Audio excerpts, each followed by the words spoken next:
Es difícil, ¿no? Porque el call center recibe multitud de solicitudes, ¿no? Pero a veces, y lo digo desde mi experiencia previa como gestor en un hospital público, daba la impresión de que la oferta que se le hacía a los pacientes no era una oferta clara, que había algún tipo de condicionante, o bien dirigiéndolo a determinados centros, o bien se le asignaban a aquellos centros que estaban más próximos a domicilio y no se le ponían ofertas de primeras consultas, quizá un poco más alejadas de su domicilio, pero a mucho más corto plazo.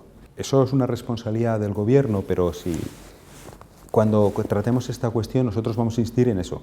Equidad en lo que se refiere a las prestaciones, en el acceso a determinadas consultas monográficas o determinadas pruebas, porque a veces incluso el catálogo de pruebas que pueden solicitar los médicos de atención primaria, incluso hoy a veces hay pequeñas diferencias territoriales, dependiendo del hospital o de los centros de especialidades donde esas pruebas se realicen. Eso nos parece fundamental. Primero la equidad y después tiene que ser una información que reciban a tiempo real, si es posible, los profesionales que están solicitando la prestación de atención especialidad. El médico de primaria tiene que saber cuál es la lista de espera para una consulta con el cardiólogo en todos los centros sanitarios de Madrid o las consultas monográficas que existan en cardiología, lo digo siguiendo con el ejemplo, y eso que sea un elemento que le permita a él orientar al paciente, darle un consejo, es un profesional en el que el paciente confía porque es quien normalmente contacta con él, y que sea una información que dispongan y que le permita dirigir al enfermo al lugar donde o de forma más inmediata o de forma más adecuada sean resueltas sus necesidades.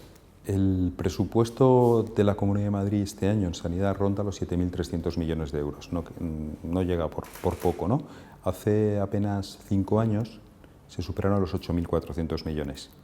Ha habido un recorte sustancial que además ha sido proporcionalmente mayor que el recorte general de los presupuestos de la Comunidad de Madrid. Es decir, los ajustes, de manera sencilla, los ajustes se han centrado en buena medida en sanidad.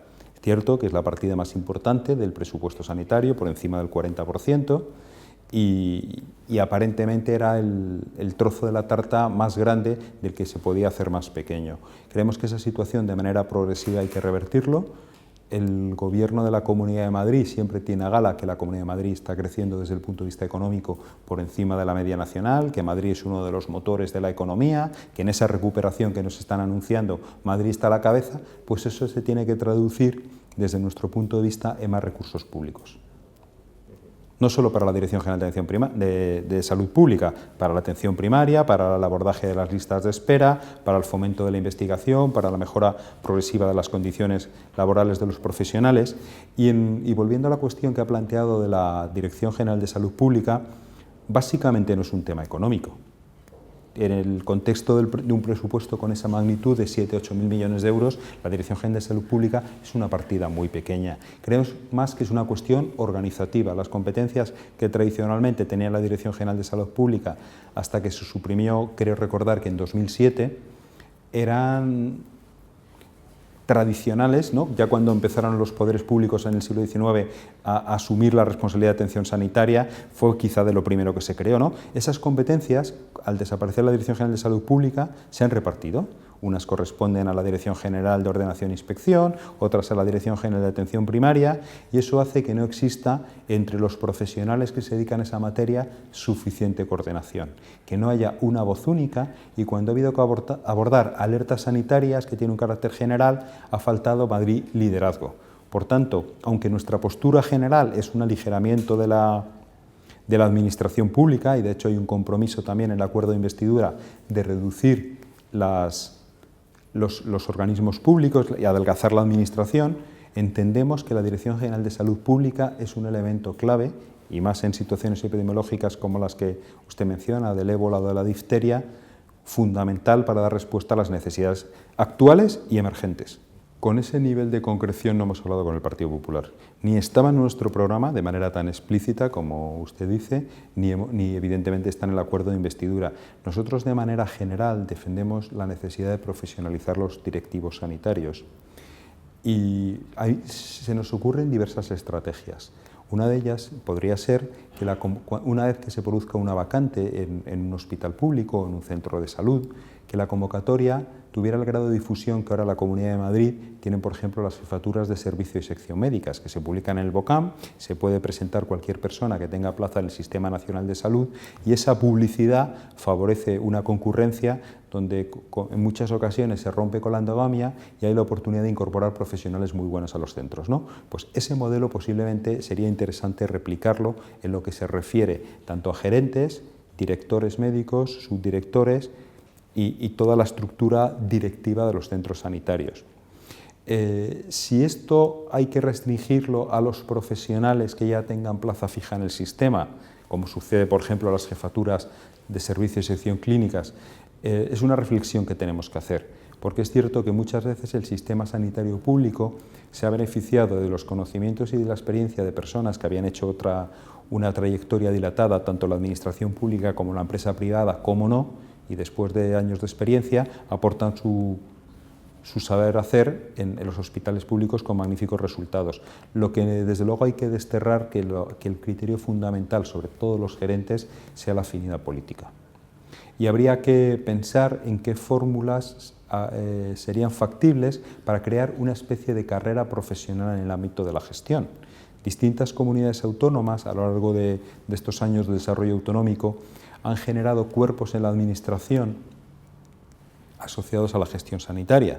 De hecho, por referir un ejemplo claro, yo soy funcionario en excedencia de la Comunidad Valenciana. En el año 1991 aprobé una oposición para médicos que se llamaban médicos de administración sanitaria. Es un ejemplo de un cuerpo de profesionales que están dirigidos a tareas de gestión con carácter funcionarial. En el año 1995, como no existía una vía de movilidad entre unas comunidades autónomas y otras, yo soy de Madrid, mi familia la tengo aquí, oposité de nuevo y me presenté a una oposición muy similar, pero sí que estaba abierta a todos los licenciados en aquel momento, se llamaban titulados superior de gestión hospitalaria. Eso puede ser la cantera para que determinadas personas, a través de una carrera profesional, formándose de manera progresiva y con procedimientos de concurrencia pública, como digo, con el mayor grado de publicidad y con igualdad de mérito y capacidad, pudieran ir ascendiendo en la jerarquía de la gestión sanitaria. Yo creo que primero tenemos que hacer aquellas propuestas que mejoren las condiciones en que los pacientes son atendidos y, en segundo lugar, las condiciones de trabajo de los profesionales en el sistema en el momento actual. Siendo muy importante esta cuestión de la que estamos hablando, yo entiendo que correspondería a una tercera prioridad. Pero bueno, en una legislatura son 4 años, hay que plantear muchas iniciativas y estoy seguro además que otras fuerzas políticas, no sé qué postura da a la hora de la verdad cuando lo planteemos en forma de una proposición no de ley, ¿no? La creación de una comisión para el estudio y modificar los procedimientos de designación de los cargos directivos, pero estoy seguro que el PP no sé cómo va a reaccionar, es lo que quiero decir, pero posiblemente otras fuerzas políticas vamos a encontrar sintonía con ellos. Pero ya les recuerdo que no es una de las primeras prioridades para nosotros.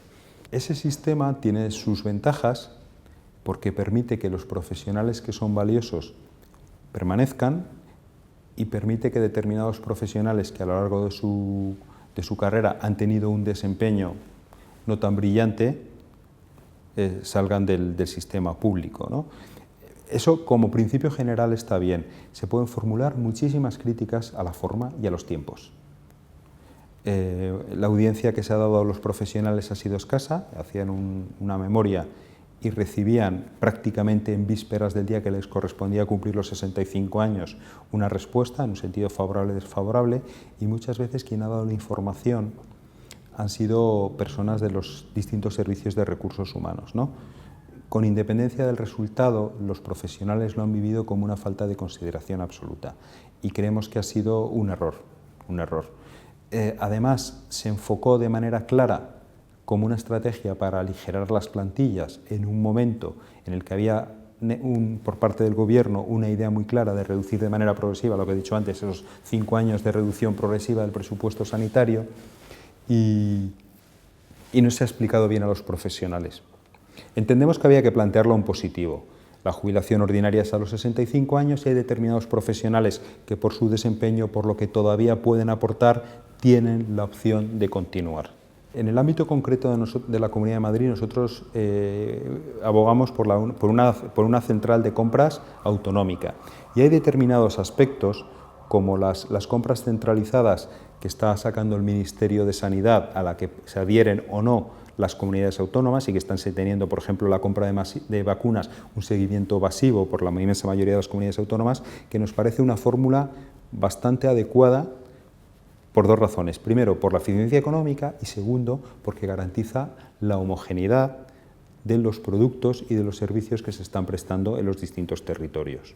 El modelo de las subastas andaluzas es diferente y se está revelando insatisfactorio por muchas cuestiones, ¿no? Con cierta frecuencia, los proveedores que han sido designados, en primer lugar, no fabrican los productos en España. Hay que considerar además que la industria farmacéutica es un aspecto importante de nuestro tejido industrial y es deseable que la Administración favorezca con distintas medidas la producción en España, y el modelo de subastas andaluzas está haciendo que los adjudicatarios sean compañías con mucha frecuencia incluso de países que no están en la Unión Europea, y el problema es que otro problema es que los suministradores carecen de la capacidad logística para garantizar un abastecimiento regular. Se han producido momentos de desabastecimiento y la Comunidad de Andalucía ha tenido que recurrir a proveedores tradicionales que no habían concurrido en las subastas o que no habían resultado adjudicatarios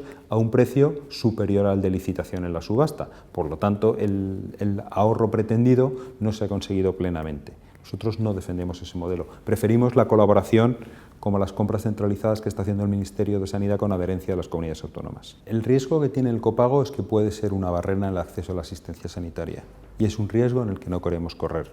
Ahora mismo en España, dentro del sistema público, básicamente los copagos se centran en la prescripción por receta de farmacia, ¿no? Se modificaron como consecuencia del Real Decreto 16/2012, se modificaron los tramos, se modificaron las categorías y creemos que habría que hacer una revisión de eso en dos aspectos. Posiblemente los colectivos que desde el punto de vista socioeconómico estén en una posición más desfavorable habría que tratarlos mejor, modificando al alza los umbrales en cada uno de los tramos. Y otro aspecto que nos parece importante es que la actualización del grupo de aportación en el que es clasificada cada persona en España es una actualización anual. En un contexto como el que ha habido en estos años, de muchas personas que en un momento determinado han perdido su trabajo y su situación económica ha empeorado drásticamente a muy corto plazo, esa actualización demorada al año siguiente puede hacer que uno esté considerado a efectos de aportación en un grupo que no refleja de manera adecuada su situación económica actual. Y hay que, primero, como digo, subir los tramos, considerando sobre todo aquellos tramos tanto en pensionistas como en las personas de un nivel salarial más bajo, al alza, y actualizar con carácter más inmediato la consideración de cada ciudadano en uno de esos tramos de aportación. En relación con los inmigrantes irregulares, lo que hemos defendido tanto Madrid como el resto de comunidades autónomas, porque obviamente esta es una cuestión de tipo nacional, quien define el acceso a la asistencia sanitaria es el Gobierno central, el Real Decreto de 2012 obviamente es competencia del Estado.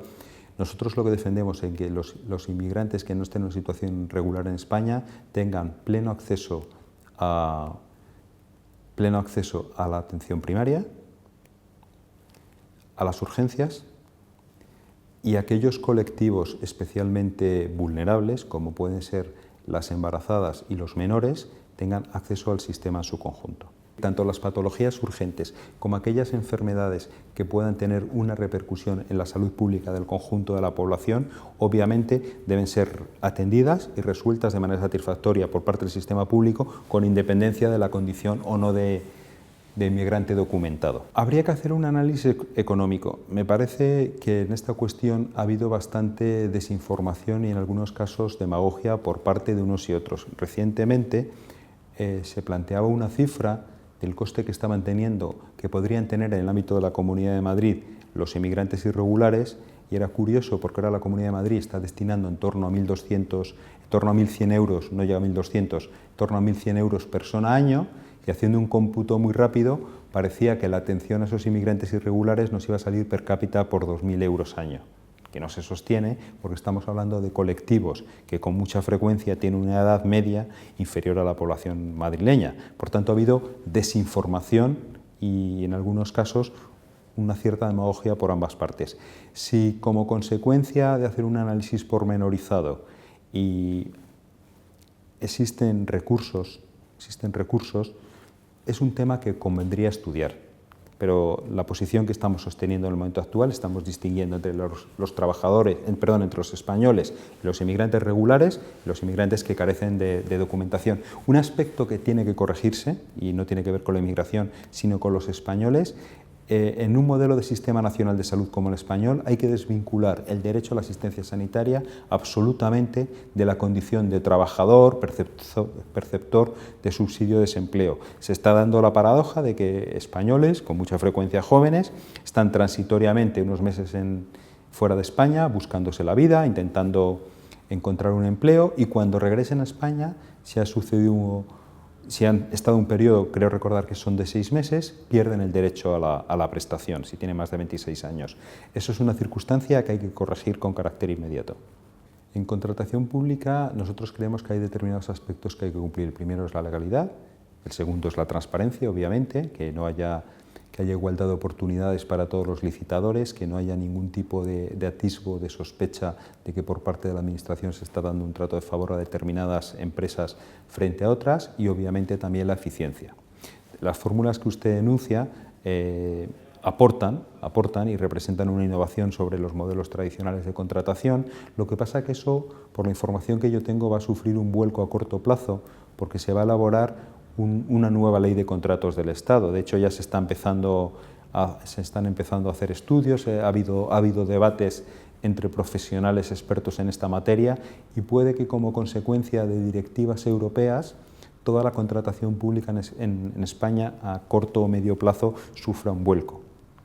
Yo ahora mismo no dispongo de elementos para decirle hasta qué punto eso va a influir en el día a día, pero por la información que tengo va a cambiar de forma sustancial. Ahí entramos en una cuestión ética que nos podría llevar mucho tiempo, pero hay que empezar diciendo que el Sistema Nacional de Salud inglés dispone de un instrumento que es el NICE, que se encarga de la evaluación de las innovaciones terapéuticas y de las tecnologías.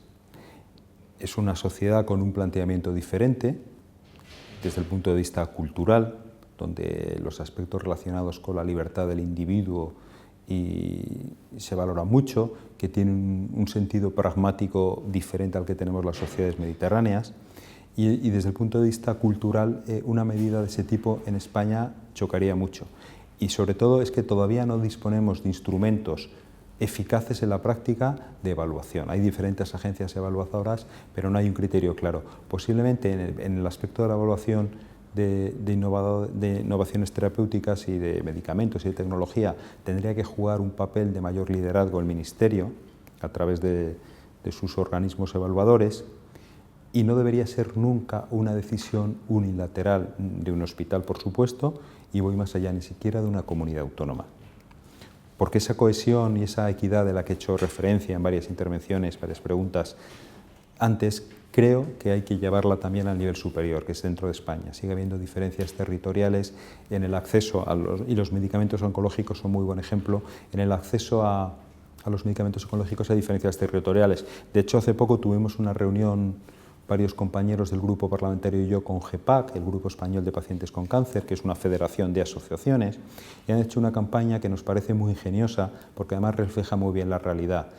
Tienen un rasca donde uno pasa la uña y debajo aparece un mensaje diciendo que el código postal no condicione tu tratamiento del cáncer. Desgraciadamente eso sigue sucediendo. Yo llevaba muchos años en gestión sanitaria, en concreto de manera casi continua en puestos de responsabilidad en gestión sanitaria en el ámbito de la Comunidad de Madrid desde finales de 2001, o sea, prácticamente 14 años. Y es un campo apasionante, donde además las decisiones que uno toma pueden influir de manera satisfactoria en la calidad de vida de las personas. Es un campo, además, donde uno tiene oportunidad de conocer a profesionales muy cualificados. Yo siempre he dicho que una de las mayores dificultades de los gestores sanitarios es que las personas con las que relacionamos son extremadamente inteligentes y conocen mucho mejor el campo concreto al que se dedican que nosotros, los gestores, que necesariamente somos generalistas, ¿no? No somos expertos en ninguna materia. Y en estos años he aprendido mucho. Y la deriva de la situación política general en España, como ha sido los últimos 5 o 6 años, el progresivo deterioro de las instituciones, de la vida pública, cómo además eso se ha agravado con la confluencia con la crisis económica, hicieron que tuviera una profunda decepción con los políticos tradicionales. Yo era un ciudadano más que votaba, unos partidos otros, dependiendo de las elecciones, que me interesaba esa cuestión, pero nunca me había decidido a dar el paso. Y este último año sentí que después de estos años de trayectoria tenía ya algo que aportar, por lo menos en el campo concreto de la gestión sanitaria o de la política sanitaria, si quiere, y que era necesario que, como yo, cientos o miles de personas nuevas que vinieran desde del mundo profesional, de ciudadanos comunes que deciden poner su energía y sus conocimientos al servicio de la política, que muchas personas diéramos un paso. Y así ha sucedido. Hay muchos partidos emergentes y Ciudadanos es uno de ellos. Y creo que eso es una visión compartida. Y concretamente Ciudadanos, porque me parece que tanto las posiciones políticas que defiende, que empezó a defender en Cataluña, ¿no? la necesidad de unidad dentro de España, el que los derechos y los deberes de los ciudadanos en España fueran independientes del territorio en el que vivieran, la cohesión nacional, una posición centrada basada en un reconocimiento de que estamos en Europa y en una economía de libre mercado, pero al mismo tiempo hay que poner el acento en las políticas sociales que hacen que esta sociedad esté cohesionada y sea una sociedad libre y segura al mismo tiempo. Y no solamente el fondo del partido, sino también el estilo, el lenguaje, de qué manera esos planteamientos que le he dicho se defendían públicamente, ¿no? Tuve oportunidad en los últimos meses, en el último año y medio, de asistir a distintos mítines, encuentros, conferencias de Albert Rivera y de otras personas de Ciudadanos, y confieso que quedé cautivado. Y pensé, si alguna vez doy un paso en política, será con ellos. Y al final me decido y ahí estoy.